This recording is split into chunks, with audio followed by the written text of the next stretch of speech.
Front house நண்பர்களுக்கு வணக்கம். வர வர இந்த டிவிகே தொண்டர்கள்னு சொல்லக்கூடிய இந்த அணில் குட்டிகளுடைய சம்பவங்கள் தாங்க முடியல. ஏன்னா மல்லிகை பூக்கு பேர் போன அந்த மதுரை மக்களையே முகம் சுளிக்க வச்சுட்டாங்க அப்படின்னா பாத்துக்கோங்களேன். என்ன சம்பவம்னு கேக்குறீங்களா? இப்ப மதுரைனா நமக்கு என்ன ஞாபகம் வரும்? அங்க இருக்க ஃபுட் அதெல்லாம் ஞாபகம் வரும். அதை தாண்டி நமக்கு வந்து மீனாட்சி அம்மன் கோவில், வைகை ஆற்றுல கள்ளழகர் இளங்குற அந்த ஒரு பாரம்பரியமான நிகழ்வு இதெல்லாம் ஞாபகத்துக்கு வரும் இல்லையா? இதை வந்து அவங்க கிட்டத்தட்ட ஒரு 100 வருஷங்களுக்கு மேலே கொண்டாடிட்டு வர்றாங்க. எல்லாருமே ஒண்ணு சேர்ந்து பக்தியோட நிறைய ஊர்ல இருந்து அந்த விழாவுல கலந்துக்கிறதுக்காக அவ்வளோ பேர் வருவாங்க. ரொம்பவே பிரம்மாண்டமா சித்திரை பெருவிழா வந்து அந்த ஊர்ல வந்து நடக்கும். நம்ம டிவிலயுமே அதை பார்த்து அந்த ஆன்மீகத்துல நம்ம வந்து கலந்துருப்போம் நிறைய மக்கள் எல்லாருமே. அந்த மாதிரி ஒரு இடத்துல பக்திகான கோஷம் தான் வரணும். ஆனா இந்த விஜய் அவர்களுடைய ஃபேன்ஸ்ன்னு சொல்லக்கூடிய இந்த அணில் குஞ்சுகள் எல்லாம் சொல்லுவாங்கல்ல, இவங்க அந்த இடத்துல போயிட்டு பக்தி கோஷம் போடாம டிவிக்கே பொடு டிவிகே அப்படின்ற மாதிரி அரசியல் கோஷம் வந்து எழுப்பியிருக்காங்க. ஏன்னா அரசியல் பண்றதுக்கு இது வந்து இடம் கிடையாது.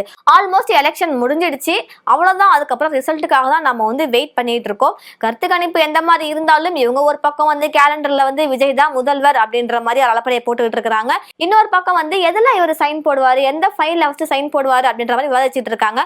அமைச்சரவை பட்டியலே வந்து தயாரிச்சுட்டாங்க. பொதுச் செயலாளர் புஷி ஆனந்துக்கு வந்து போக்குவரத்து துறையை வந்து கொடுத்துருக்காங்க. ஏன்னா அப்பதான் இட்னு வந்து போறதுக்கு கரெக்டா இருக்கும் அப்படின்ட்டு.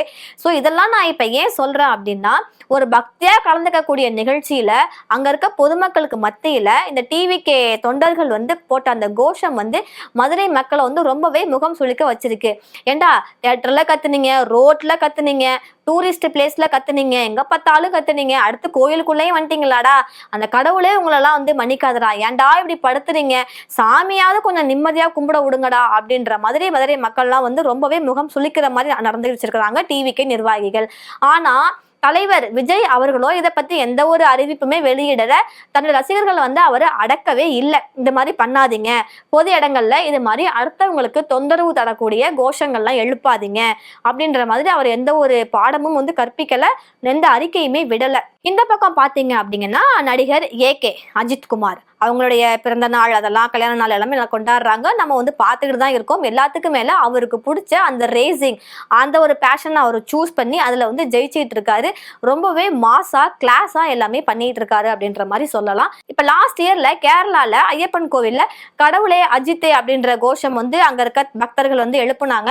அதற்கு மறுநாளே அஜித் வந்து ட்வீட் போட்டிருந்தாரு. என்ன அப்படின்னா, இது மாதிரி கத்தி கூச்சல் போடாதீங்க, அது வந்து சாமி கும்பிடுற இடம், கோயிலுக்கு வர்றவங்க தன்னுடைய மன வேதனைகள் கஷ்டங்கள்லாம் சாமி கிட்ட சொல்லுவாங்க.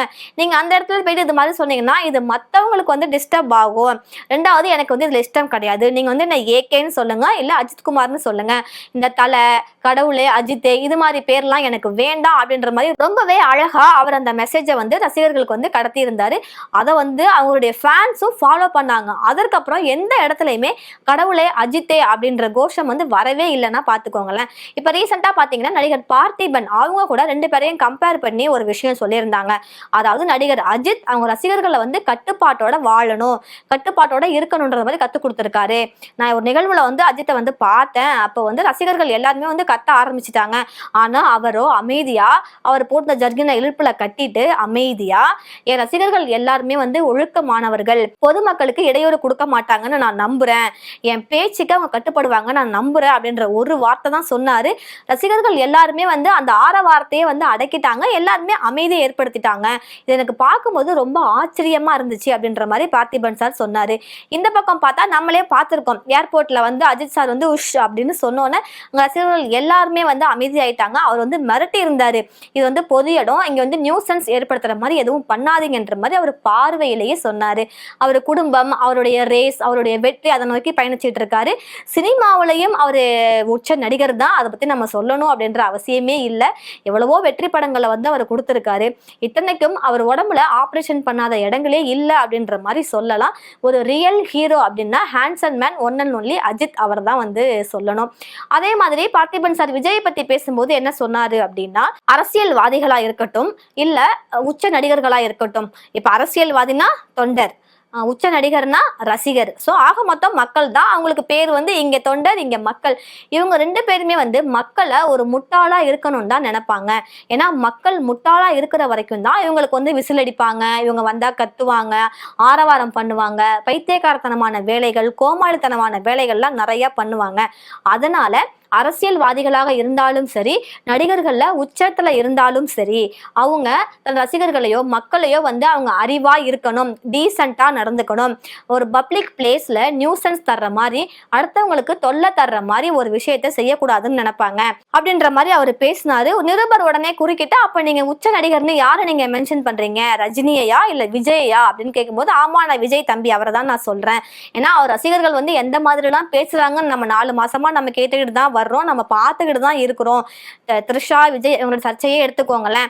ஒரு பெண் வந்து குப்பை கூட்டுறவங்க கூட 10 பொண்டாட்டி வச்சிருக்கான், இவர்கிட்ட பணம் இருக்கு வச்சுக்கிறாங்க, உங்களுக்கு எங்க வலிக்குது அப்படின்ற மாதிரியும், நாங்க அண்ணனா இருப்போம், தங்கச்சியா இருப்போம், தேவைப்பட்டா பொண்டாட்டியா கூட இருப்போம் அப்படின்ற மாதிரிலாம் ஒரு அநாகரிகமான சொல்லலாம் சொல்லி அவங்க ரசிகர்கள் பேசியிருந்தாங்க. ஆனா விஜயோ இந்த மாதிரிலாம் பேசக்கூடாது, நான் வந்து உங்களுக்கு அண்ணன் மட்டும்தான் அப்படின்ற மாதிரி ஒரு அறிக்கை விடல, ரசிகர்களை வந்து கட்டுப்படுத்தல.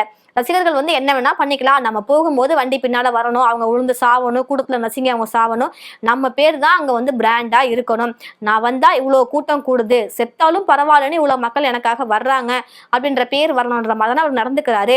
என்னைக்காவது ஒரு நாள் ரசிகர்களை பார்த்தவரு இவ்வளவு கூட்டம் வந்து நீங்க போடாதீங்க, இந்த மாதிரி தேவையில்லாத கோஷம் வந்து எழுப்பாதீங்க, நான் உங்க வீட்டுல ஒருத்தன் தான் அப்படின்ற மாதிரி அவர் என்னைக்குமே சொன்னதில்லை. இது மாதிரி அநாகரிகமா பேசாதீங்க அப்படின்ற மாதிரி அவர் வந்து அறிக்கை விட்டதில்லை. பொழுதனைக்கு அவர் டிஎம்கே தான் எதிர்த்துக்கிட்டு இருப்பாரு. மேடைக்கு ஏறினாலே வந்து 2 கட்சிக்கு தான் வந்து போட்டி, கொள்கை எதிரி வந்து இவங்க தான் அப்படின்ற மாதிரி சொல்லுவாரே தவிர, ஒரு மேடையில கூட என் ரசிகர்களாகிய நண்பா நண்பீஸ் நீங்க எல்லாருமே வார்த்தைகளை வந்து பேசும்போது பார்த்து பேசுங்க, மற்றவங்க முகம் சுளிக்கிற மாதிரி ஒரு வார்த்தைகளை நீங்க வந்து பேசிடாதீங்க, நான் வந்து உங்களுக்கு வந்து ஒரு பையன் மாதிரி, வயசுல பெரியவங்களுக்கு பையன் மாதிரி, வயசுல சின்னவங்களுக்கு தம்பி மாதிரி, நீங்க இது மாதிரிலாம் பேசுறது எனக்கு வந்து கஷ்டமா இருக்கு அப்படின்ற மாதிரி ஒரு எந்த அறிக்கையுமே விடலை.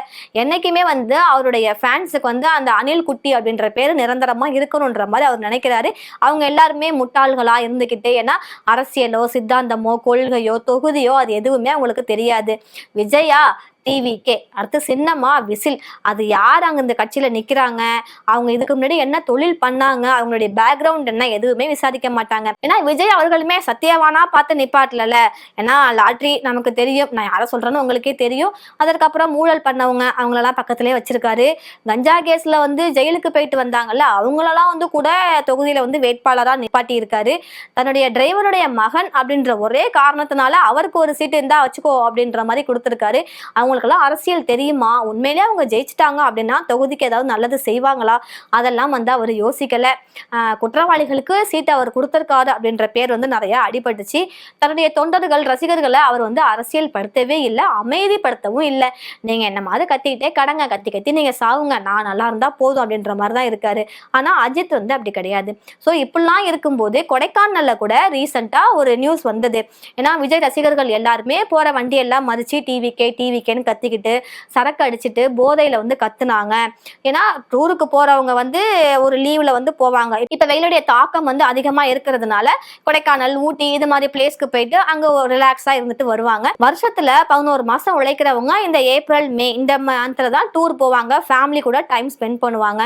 அது மாதிரி அவங்க ஆசைப்பட்டு அங்க போய் அங்கேயும் போய் இந்த மாதிரி பொறுக்கி பசங்க 4-5 பேர் வந்து இந்த மாதிரி கத்திக்கிட்டு இருந்தா அவங்களுக்கு இரிட்டேட் தானே ஆகும். ஏன்னா போதையில இருக்கிறவன் என்ன பண்ணுவானே தெரியாது, கல் எடுத்து அடிப்பானா கத்தி எடுத்து வெட்டுவானா எதுவுமே தெரியாது. ஸோ நம்ம வந்து ரசிகர்கள்ட்டேருந்து பாதுகாப்பா இருக்கணும். அதுவும் விஜய் ரசிகர் அப்படின்னா கண்டிப்பா பாதுகாப்பா இருக்கணும். சொல்லுவாங்கல்ல, எதிர்த்து நிற்கிறது வந்து புலியா இருந்தா திரும்பி ஓடு அப்படின்ட்டு. அதே மாதிரி நமக்கு எதிர்த்தாப்புல ஒரு விஜய் ரசிகர் பேசினாரு நின்னாரு அப்படின்னா நம்ம வந்து பின்னங்கால் பிறல் அடிக்க வேகமா ஓடிடணும். ஏன்னா அவன் என்ன பண்ணுவானே தெரியாது, அந்த அளவுக்கு ஒரு முட்டாளாதான் அவன் இருப்பான். பார்த்திபன் சார் அவருமே சொல்லிட்டாரு, விஜய் வந்து அவங்க ரசிகர்களை முட்டாளாதான் வச்சுக்கணும்னு நினைக்கிறாரு அப்படின்ற மாதிரி. ஸோ இந்த கம்பேரிசன் ஒரு பக்கம் இருந்தாலும் கோயில்லையாவது தயவு செஞ்சு கத்தாம இருங்க. ஏன்னா நிறைய பேருக்கு சாமி நம்பிக்கை இருக்கு, அந்த இடத்துல ஒரு பக்தியான கோஷம் தான் வரணுமே தவிர இது மாதிரி அரசியல் செய்யற இடம் அது கிடையாது. அதனால நீங்க வந்து கோவில் குளத்துலயாவது மக்களை வந்து நிம்மதியா இருக்க விடுங்க அப்படின்னு சொல்லி முடிச்சுக்கிறேன் என்னோட இந்த உரையை. இன்னொரு வீடியோல நான் வந்து உங்களை மீட் பண்றேன். தேங்க்யூ.